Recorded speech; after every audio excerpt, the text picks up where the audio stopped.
This video is brought to you by MoviePalette.com and enter ROOM15 for 15% off of your palette.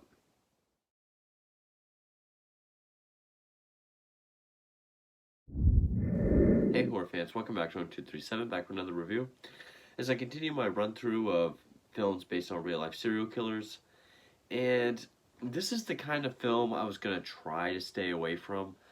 Unfortunately, I did not really know the full nature of the film until after I had already picked it up. But I figured I already have it, so why not talk about it? And that's the fact that this is a completely, intentionally fictionalized film. It even says right in the beginning, this is a fictional film based on a real person. I did not know it was going to be this fictionalized. I thought maybe it was just going to be very inaccurate.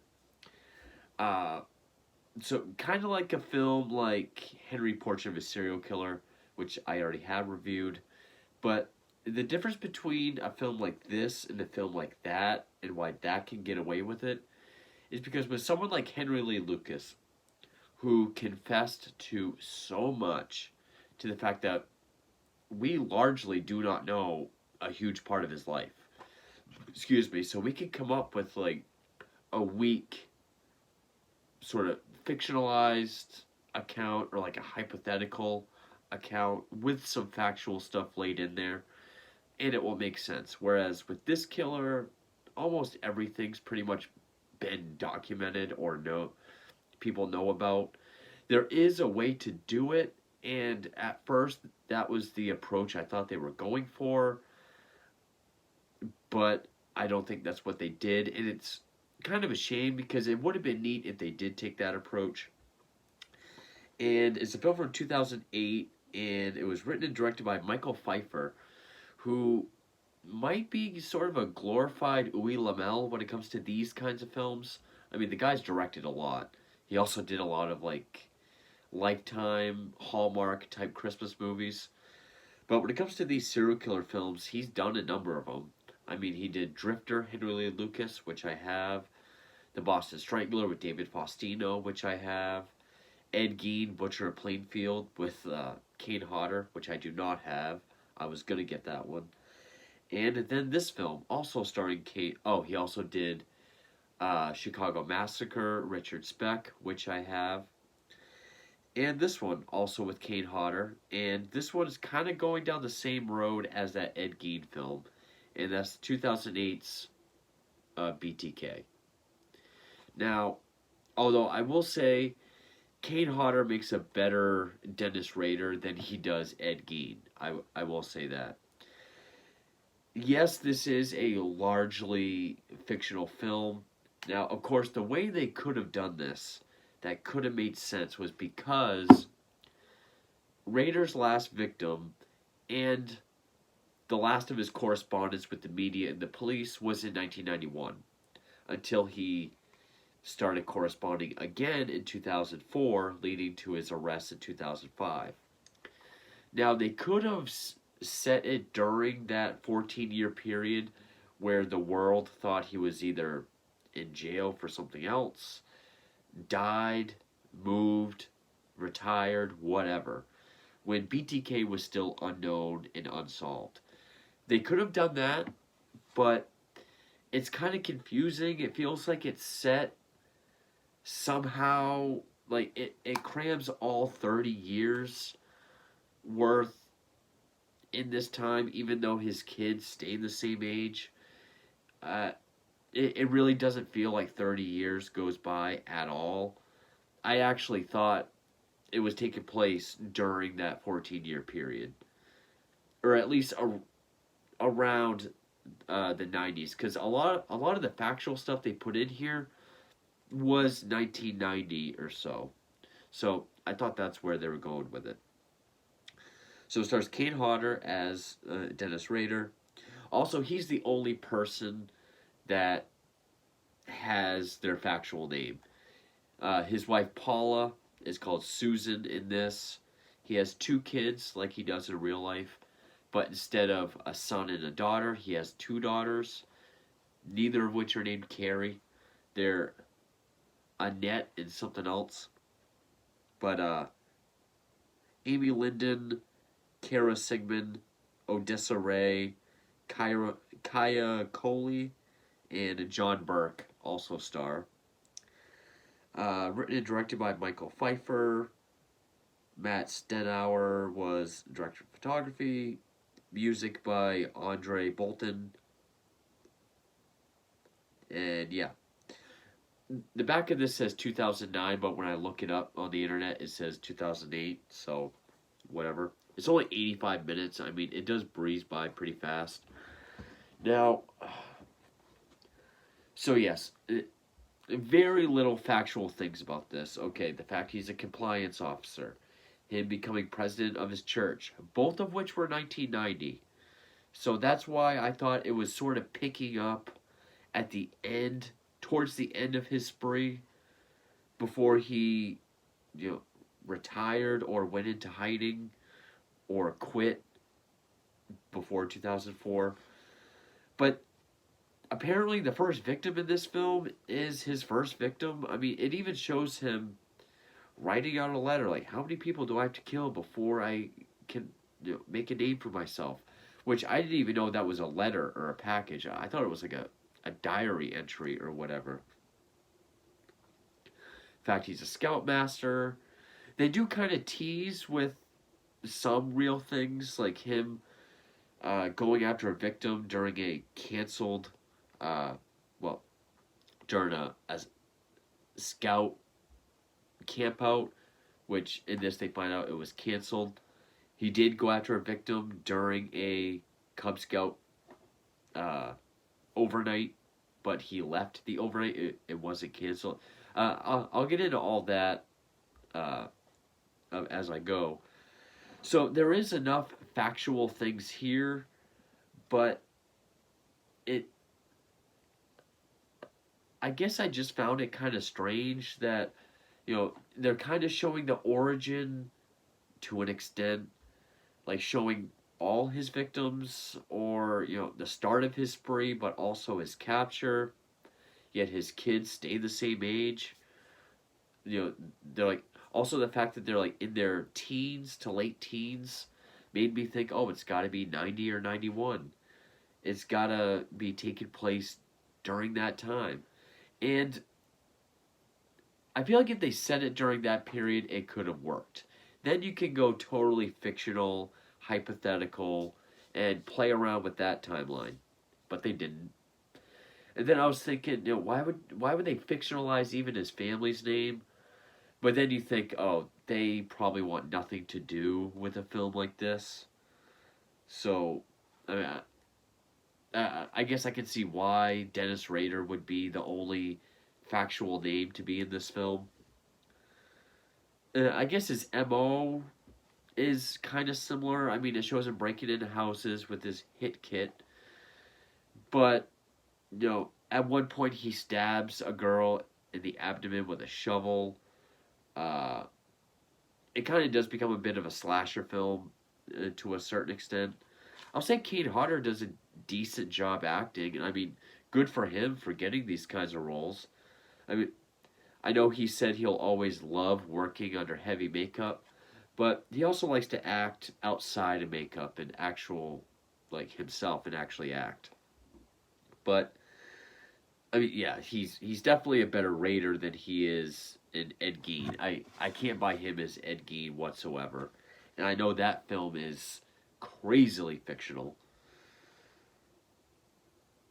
Uh, it even opens up with him going to a hotel. So that's why I thought, oh, it's got to be, older, because Kane Hodder looks older. Got to be older Dennis Rader. Showing his hotel parties, which is when he started doing in the mid to late 80s, when he would go to a hotel. He would wear women's underwear, a woman's mask, and take photos of himself tied up, bound, taped up. That way he could look at those photos. It was kind of a vice, so he wouldn't kind of take the edge off just enough so he would go out and kill. But this movie also feels straight out of the mid to late 2000s. I mean, A lot of scenes, the colors are super saturated to the point where there's like blacks, like Kane Hodder's hair, it looks blue. Uh, like when he's out in his shed workshop, it's like that putrid Saw movie green light. It really feels mid to late 2000s. Music, I can't say anything about. I don't remember a thing about the music. One thing that was funny is, and that shows the budget of the film, is every time he goes to shoot someone, which I can only think of one victim that he shot, and that was Kevin Bright, who did survive, but he kills a few people by pistol in this one. The muzzle shots, or flashes, they look like effects that like a YouTube channel would have. The effects look cheap, but at least the blood effects are practical. I will get it. It is a fairly bloody movie, and they really, and then they really fabricate how he gets caught, or how the police get turned on to him, then how he gets caught in the confession. Which, I mean, if they wanted, they could have opened it up with him becoming, a compliance officer, the president of his church in 1990, but then just show him on this hypothetical killing spree that we don't know about between 91 and '04, and then just end it. Like, don't show him being caught.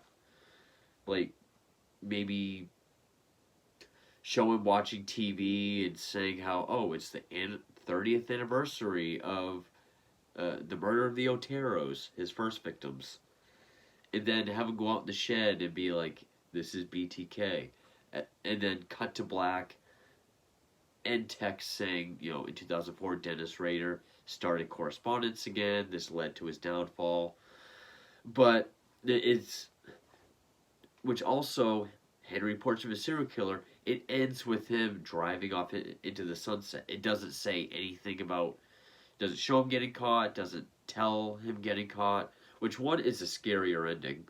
And two, it helps a fictional account more. I feel like if they had shed all of that, it probably would have helped the fictionalized or hypothetical illusion a bit more. But at least character-wise, they did get some stuff right. Oddly enough, one of the films that B.T.K. inspired, The Clove Hitch Killer, which is a fictional film with a fictional character, but that felt more like a B.T.K. movie than this one did, honestly. At least character-wise, and the way they treat Dylan McDermott's character in that film felt a bit more B.T.K. than this, and definitely more B.T.K. than this. So before I get too far, because I have acquired more B.T.K. stuff since my last review. Now, obviously, this Kane Hodder movie, it's not as good as Hunt for the B.T.K. Killer, made-for-TV movie. I would say of ones based on Dennis Rader himself, this is the best one. Then you have this piece of shit, the Uwe Lamel film, which this is miles better than this. This is a piece of shit. And then, of course, the numerous documentaries that I've held up a bunch of times. About the 24 encyclopedic books I've held up about a dozen times. This one just because he's on the cover. Now, B.T.K. stuff himself, this was one I recently picked up. Unholy Messenger, The Life and Crimes of the B.T.K. Serial Killer. This is probably my favorite on him. Confessions of a Serial Killer, Catherine Ramsland. John Douglas of Mindhunter, Inside the Mind of B.T.K. And his own daughter, a serial killer's daughter. And also, I guess another reason why I decided to do this today is because a couple weeks ago I sent out a stack of letters to some ones that are still alive, a handful of notorious serial killers, to see if they would respond.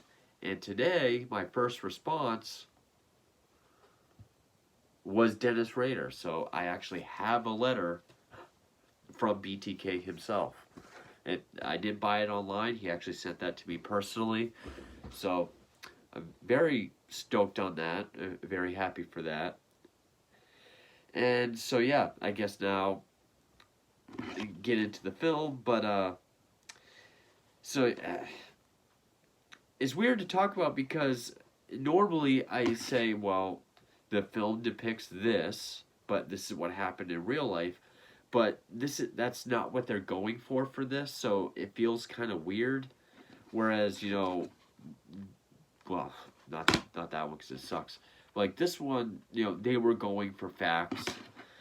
I don't know what Uwe Lamel was going for with that one, but this is completely throwing facts out the window, story wise. So, I mean, I guess I'll still just say what was different, but so even though I've already done this a couple times before, I kind of just like to do this each video just because, but I'll try to make this shorter and less detailed than ones I've done for the other two reviews. But just some brief cliff notes on Dennis Rader himself. The B.T.K. or Bind, Torture, Kill was the self-appointed moniker of serial killer Dennis Rader, who killed 10 people between 1974 and 1991. He evaded capture until 2005. His first murder was actually a family of 4, and that consisted mainly of women aged late 20s to 62, with the husband of one being a survivor. His initials suited his MO, as he would stalk his victims, or projects as he called them, then break into their home, tie them up, rape them, torture them in various ways, then most often strangle them, usually with a rope or belt. Like Zodiac and Son of Sam, he would also send taunting letters and make phone calls to the media and police, which would lead to his downfall. On the outside, he had the perfect facade of a family man: wife, kids, suburban home, scoutmaster, president of his church, a compliance officer, which may have helped him live a normal life for 14 years after his final victim. It is possible that if he had sent that final package with the floppy disk to the media, he could have been another Zodiac, and the world would have never known the real name of BTK.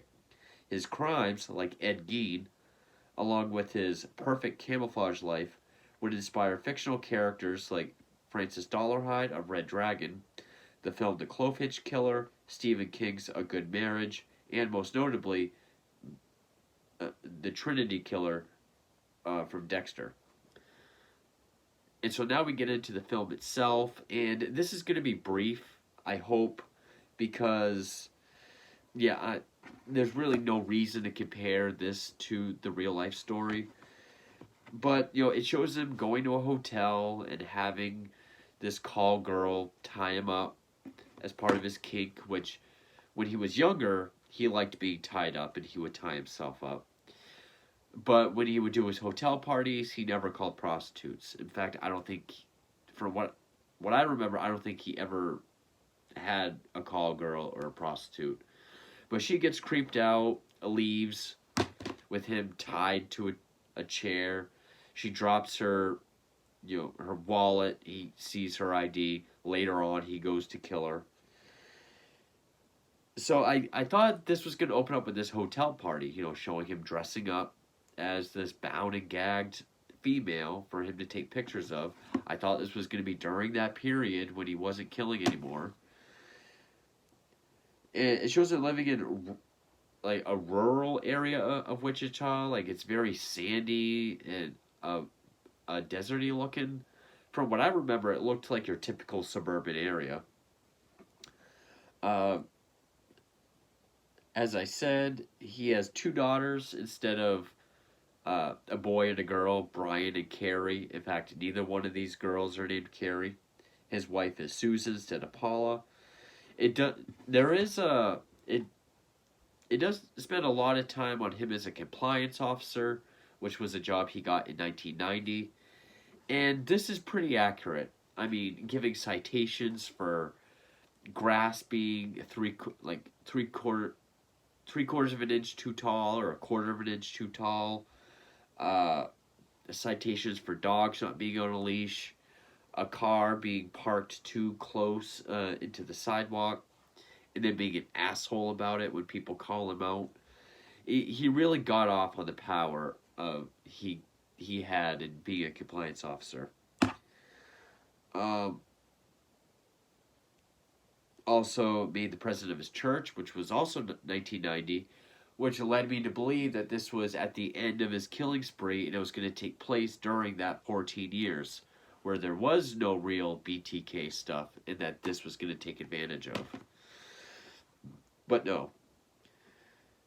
Uh, so we see him, one woman that he gives a citation to, uh, he breaks in, ties her up, he suffocates her with a bag. Uh, the only woman that he really killed that was in his area, his neighborhood, was his 62-year-old neighbor, somewhat neighbor, which was his final victim. Uh, they they made it look like this was his first victim. Again, I don't know if he'd already been killing. At the end of the film, it says, I've been at this for a long time. It's been 30 years. But the movie literally makes it look like it was all right at the end, like that 1990 area, especially since the kids didn't age. It, there's no dates. I do not buy that even a year went by in this film. It shows. Let's see. There was her. There was a young couple at the girlfriend's house. He goes in, shoots the boyfriend, then kills her. He abducted this young woman or teen girl on duty as a compliance officer in his van in public. He was never quite that brazen. But then it shows him picking up this real young girl, walking down the road to drop her off at home. But they make it look like an abduction for suspense. I did find that scene funny when he drops her off, and the mother's like, "Oh, I don't know how I could ever repay you." And he's like, "Well, you can watch your kid better," and just being an asshole about it. Those scenes were actually kind of funny. Uh, Now, the thing with her is it shows this hole that he dug. He put the girl he abducted in it, still alive, but it showed him laying in it with her. They're both wrapped in plastic, duct tape, tied up, taking photos of both of them. Now, and I believe it was his final victim, the 62-year-old, that he dug a grave for, but then ended up not using. But he did end up taking bound photos of himself in that grave. So that kind of plays a little off truth a tiny bit. The whole thing about how he's using, he's going away on this Cub Scout overnight, but come to find out it's canceled. He's just using it to get out of the house for a weekend. In real life, he did go to the overnight, snuck away, and then that was when he killed his eighth victim, Maureen Hedge, in April of '85. And also the one that was in the grave, like he stabbed her in the abdomen with a shovel. He never killed anyone like that.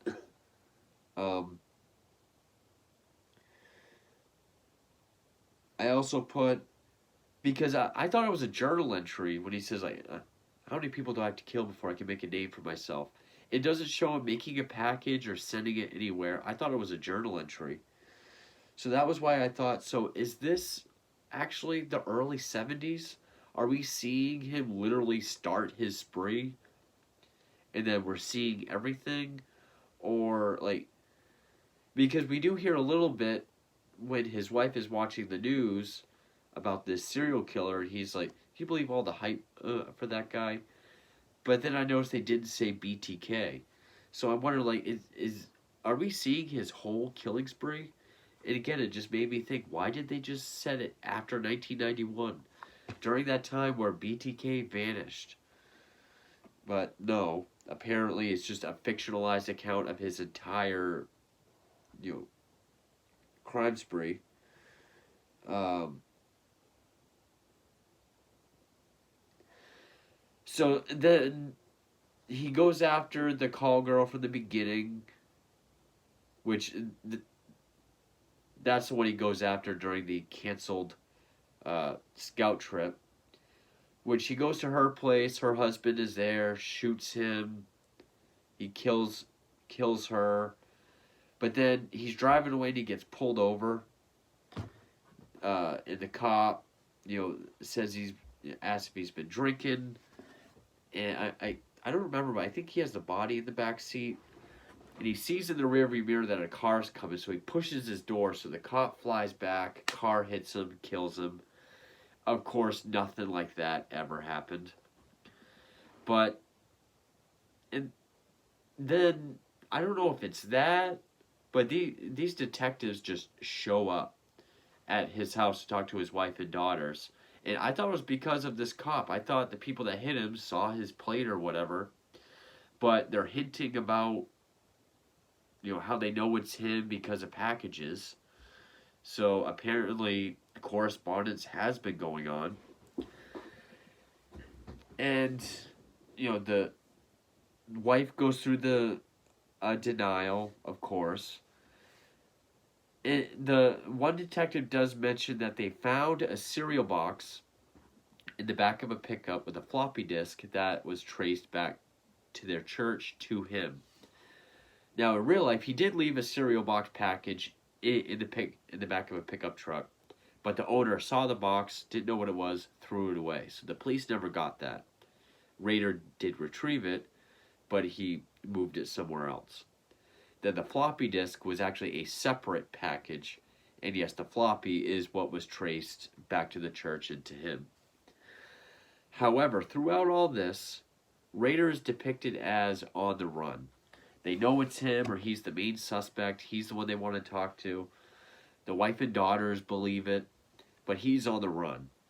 Now, in real life, after they traced the floppy to him, they had him under surveillance, and then they surprise arrested him. He did not know he was going to be arrested that day.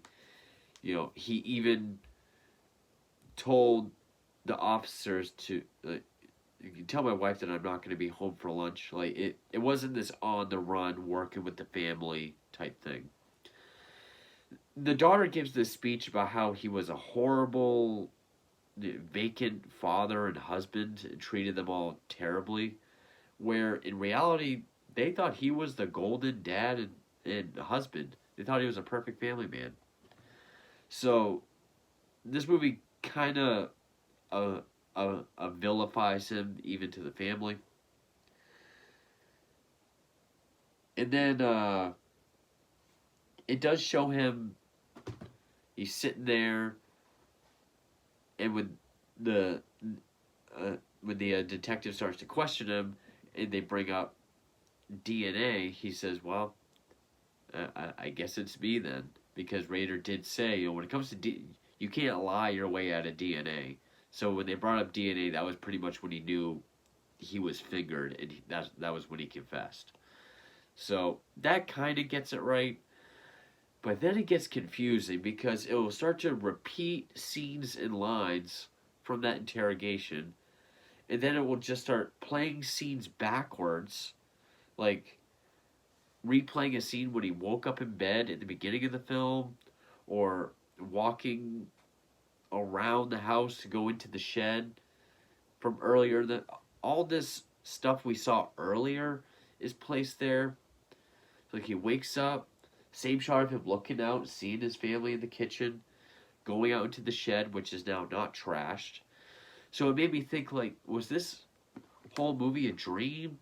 Like, did he have a dream of this hypothetical crime spree? Or more victims and then being caught? Because then he sits down at his desk in the shed and starts to write out something. So is that when he's gonna start the new correspondence in 2004? I was kind of confused on what the ending was trying to say. Was it trying to say that none of it happened because it was a dream? And the real BTK stuff is going on around it, stuff we didn't see. I don't know what they were trying to do. But that's 2008's or 2009's BTK. Now, again, I really do disagree with films that just will just take a real person like Dennis Rader and make a completely fictional sort of slasher film essentially out of it. Unless it's something like I said before, Henry Portrait of a Serial Killer, who's a guy who's most of his criminal career we have no idea what happened. A lot of it is clouded in mystery because he confessed to so much that you can make this fictional hypothetical weak, and it's not out of the realm of possibility. Except for when he kills Otis at the end. That's something that guaranteed didn't happen. And BTK, it could have been trickier, but it could have worked had they set it between 1991 and 2005. You know, or they could have set it between 92 and 2004 before he started correspondence with media and police again. I mean, that complete vacant no man's land where BTK did not exist anymore, when he had vanished and ceased to be. Then they could have made a fictional film around that instead of telling this fictionalized account of his whole crime spree and how he got caught. Unless, of course, the dream sequence ending undoes all that. I have no idea what they were going for. So, I mean, and it's not that Kate Hodder was bad. I mean, he looks decent. His performance was decent. He looks okay as Raider. He actually looks more like if an older Raider on steroids, like a Dennis Reuter, sure. Um, so yeah, it kind of makes me wish they just went that route. So it would have made a bit more sense. But other than that, yeah, I don't really like when they take real people and just make it completely fictional. I mean, yeah, this piece of shit where they just have no idea what the fuck they're doing, and almost none of it's true anyway.